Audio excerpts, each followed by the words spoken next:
Hello, let's clear the difference between incomplete dominance and codominance in this video. Incomplete dominance एक ऐसा phenomena है जिसमें जब हम दो डिफरेंट फिनोटाइप्स के पेरेंट्स का क्रॉस कराते हैं तो जो ऑफस्प्रिंग प्रोड्यूस होता है उसका फिनोटाइप दोनों पेरेंट्स के फिनोटाइप का मिक्सचर होता है। मतलब कि इनकम्प्लीट डोमिनेंस में हमें ब्लेंडिंग इफेक्ट दिखाई देता है। Most common example of incomplete dominance which is also mentioned in the NCERT is inheritance of flower colour in snapdragon also known as dog flower. Now let us understand this with the help of this diagram. अगर हम Snapdragon plant के red and white flowers की crossing कराते हैं तो F1 generation में हमें pink colour के फ्लावर्स ऑब्टेन होते हैं। मतलब कि ऑफस्प्रिंग का फिनोटाइप दोनों पेरेंट्स के फिनोटाइप का मिक्सचर होता है। अब ऐसा इसलिए होता है क्योंकि जो डोमिनेंट एलील है वो रिसेसिव एलील को कम्प्लीटली डोमिनेट नहीं कर पाता, इसीलिए F1 जनरेशन में हमें मिक्स्ड एक्सप्रेशन ऑब्टेन होता है इन इनकम्प्लीट डोमिनेंस। दूसरी तरफ कोडोमिनेंस एक ऐसा फिनोमेना है जिसमें दोनों अलील्स अपनी अपनी आइडेंटिटी मेंटेन रखते हैं और दोनों इक्वली एक्सप्रेस होते हैं। मतलब कि इसमें कोई अलील डोमिनेंट और कोई अलील रिसेसिव नहीं होता, बल्कि दोनों के दोनों अलील्स इक्वली एक्सप्रेस होते हैं। And the most commonly example seen in codominance is human blood grouping ABO in humans. Human beings के अंदर जो ABO ब्लड ग्रुप्स होते हैं they are controlled by gene I.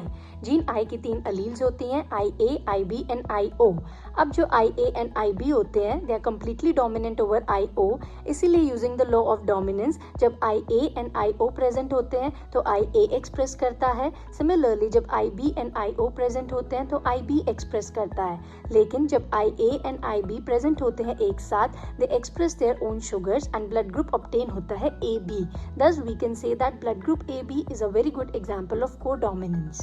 Now let us understand codominance using this diagram. अब first case में हम देखते हैं पेरेंट 1 से अलील आया है IA एंड पेरेंट 2 से अलील आया है IA, तो जीनोटाइप होगा ऑफस्प्रिंग का IA and blood group will be A। Similarly second case में पेरेंट 1 से अलील है IA एंड पेरेंट 2 से अलील आया है IB, तो ऑफस्प्रिंग का जीनोटाइप होगा IB, क्योंकि हमें पता है IA and IB are dominant, इसलिए ब्लड ग्रुप क्या होगा AB। So this AB blood group is a very good example of codominance जिसमें IA एंड IB दोनों कोडोमिनेंट हैं और ब्लड ग्रुप क्या बना है ऑफस्प्रिंग का AB। अब थर्ड केस में अगर हम देखें पेरेंट 1 से अलील आया है IA एंड पेरेंट 2 से है IO, तो जीनोटाइप ऑफस्प्रिंग का होगा IO and blood group will be A, क्योंकि हमें पता है IO रिसेसिव है and IA is completely dominant over IO. Hope this video helps. If you found it useful, then do not forget to like and subscribe my channel.